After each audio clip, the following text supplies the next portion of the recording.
Hey folks, Gary here. Happy Friday morning to you. I hope you're having a really good start to your day.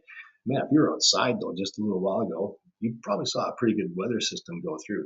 It was windy. It was windy, dark clouds everywhere, lots of wind. You can see the clouds just screaming by in the sky, heading south. Matter of fact, all the fluff and everything was just shooting by Cole and I when we were out there, which I kind of like that kind of stuff a little bit, but it was unexpected. Reason why was, according to this, it was supposed to be hot and sunny out. So I think it's still going to happen, although it might be rain later on. But when weather systems come like this, when you got two opposing things that want to have their way, you get a little bit of chaos. Well, that happens in our life in all sorts of different ways too. How many of you have ever had two bosses in your life where you had two people that had authority over you? That can be difficult if they're not in sync together. If they both want different things. I remember working for a furniture company, and man, I had my plant foreman, then you or your area foreman, then you had your plant manager, then you had your office manager, and sometimes they didn't all have the same idea, and you're stuck in the middle. Who do I listen to on this? Well, Jesus talks about that in Matthew 6, verse 24. Let's just read it. It says this: No one can serve two masters, for you will hate one and love the other. You will be devoted to one and despise the other. And then Jesus drops this truth right in and he says, you cannot serve God and be enslaved to money. What is Jesus getting at? Well, obviously we need money in our life. If you need milk, let's say you run out of milk this morning, you have to go to Co-op to get milk.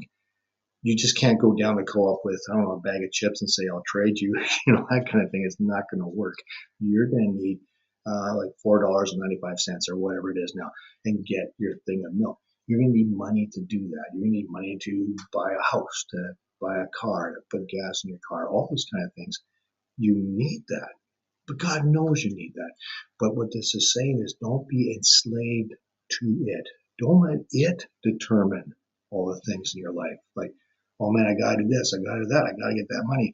Man, this goes against my morals, but I gotta get that. No, don't let it run your life. Let God love your life. When these two things come together, God is the master. Okay? We serve God and we master our money. You don't let your money master you. You master it. It needs to be subject to God and not the other way around. So our relationship to God is first. We trust Him in everything. We say, what do you want me to do, Lord? And then we manage our finances in light of that. That's why we tithe. That's one of the reasons why we tithe. Does God need our money? Not really, but we tithe. We give it 10% of everything that comes in. The first of everything we give to God. Why? Because it proves we trust Him with our wallet. It proves that we have mastered our finances in light of God. So we don't have to worry about it.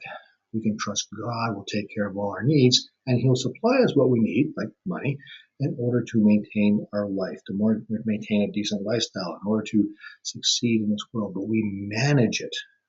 You don't let that become your master, because it will become a monster.